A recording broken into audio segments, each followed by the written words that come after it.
زائرین آئے، تفتان کے بارڈر کا بڑا زور و شور رہا کہ جو ان کو چیک نہیں کیا گیا، انہیں کوارنٹائن نہیں کیا گیا، اور ان کی تعداد بھی ہزاروں میں بلکہ لاکھوں میں تھی۔ سعودیہ سے لوگ آئے اور امریکہ سے آئے، اسپین سے آئے، اٹلی سے آئے، لوگ آتے جاتے رہے، مگر مارچ تک، جب کہ یہ بات طے شدہ ہے کہ مارچ تک باہر سے آنے والوں کی تعداد بلا شبہ لاکھوں میں تھی، اور تھوڑا بہت اثر تو تھا ان کو، وہ انفیکٹڈ تھے، مگر میں کہتا ہوں کہ یہ انفیکشن کی پیک ریجیکشن نہیں تھی، اس لیے کہ مارچ تک کے اعداد و شمار آپ دیکھ لیجئے کہ کتنی کیجویلٹیز ہوئیں، کتنی مورٹیلٹیز ہوئیں، 1 2 4 5، اور ان میں بھی وہ لوگ تھے جن کو اور بیماریاں تھیں، انہوں نے شاید جانا ہی تھا، مگر کرونا کا ٹیگ بھی ساتھ لگ گیا۔ اصل میں جب یہ 3-4 ماہ مارچ تک لوگ انفیکٹڈ نہیں ہوئے، کیونکہ اس وقت تک یہ جو دورہ تھا، ابھی جو شروع ہوا ہے سسٹم، جی آج اتنے ہزار لوگوں کو کی ٹیسٹنگ کی گئی، سامپلنگ لی گئی، اتنے انفیکٹڈ ہو گئے، اتنے ہزار ہو گئے، اتنے 100 ہو گئے، اس وقت یہ چکر نہیں تھا۔ پاکستان کے پاس تو ان کو ٹیسٹ کرنے کے لیے کٹس ہی نہیں تھیں، کوئی کچھ بھی نہیں تھا۔ تو ہر شخص یہ جانتا ہے کہ کرونا کی جو انفیکشن ہے اگر ہو تو عام طور پہ 2 ہفتے سے 3 ہفتے اس کا جو زیادہ پیریڈ ہوتا ہے نقصان دہ، جس میں یہ نقصان ہو سکتا ہے، جسم کو بری طرح انفیکٹ کر کے موت تک لے جاتا ہے۔ اگر کوئی 3 ہفتے بچ جاتا ہے عام طور پہ تو اسے سمجھ لیں کہ وہ امیونائزڈ ہو گیا، اس میں امیونٹی پیدا ہو گئی، بلکہ اس کے جسم میں قوت پیدا ہو گئی مزاحمت کی، تو وہ بچ گیا۔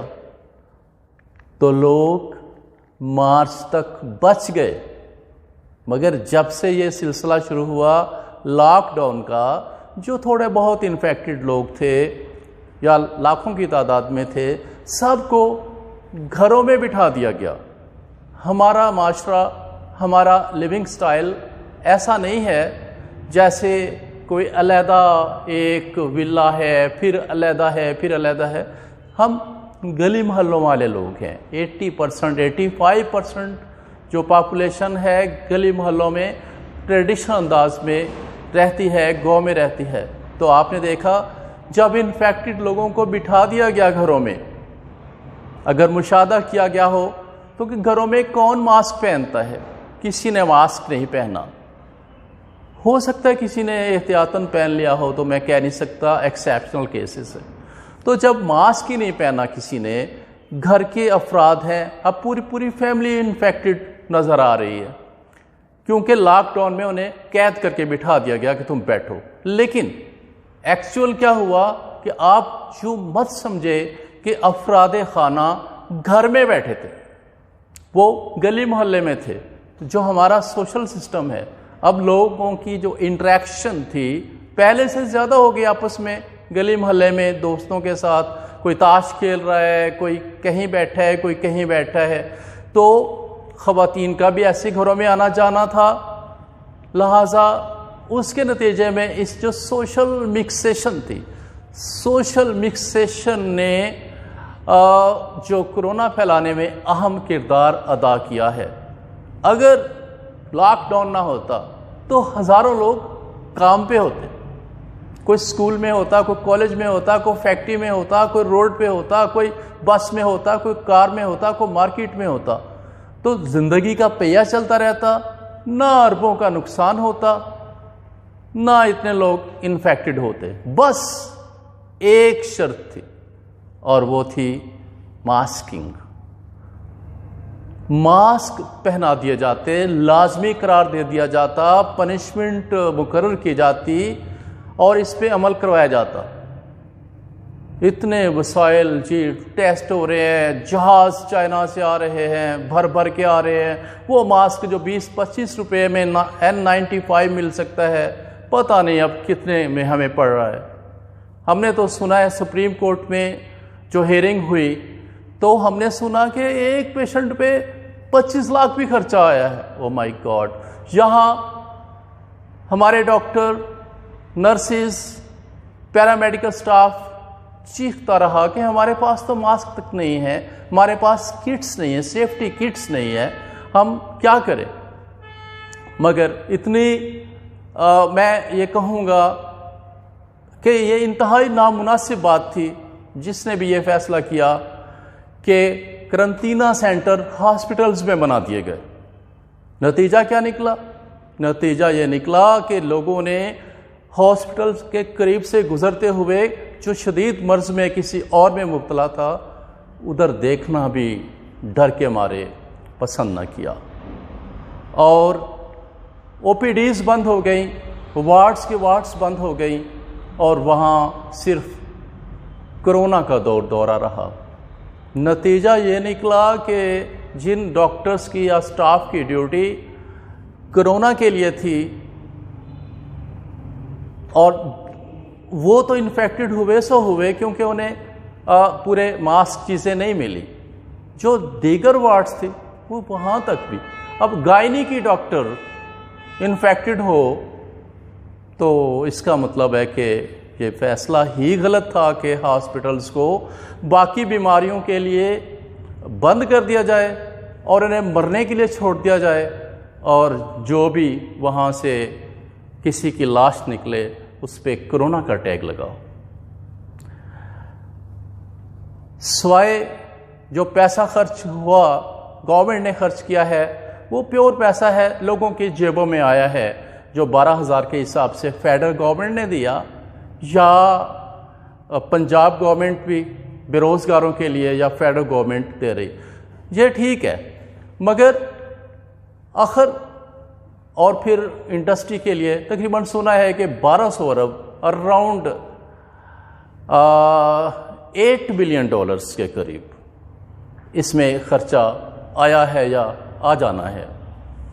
ہم وہ قوم ہیں جو پہلے ہی مانگتے پھرتے ہیں، ادھار لیتے ہیں، مقروض ہیں. تو ایک صرف اس فیصلے نے کہ لاک ڈاؤن تو لاک ڈاؤن نے ناک ڈاؤن کر دیا. مقروض ہو گئے. اب بجٹ بنے گا، پتہ چلے گا کہ کہاں کہاں ڈیفیسٹ ہے. تو میں یہ کہنا چاہوں گا کہ سپریم کورٹ نے جب ڈکلیئر کیا ہے تو جو شرح مواد ہے، یہ جو انفیکٹڈ لوگ ہیں اس دوران جو انفیکٹڈ ہوئے ہیں لاک ڈاؤن کے نتیجے میں، آج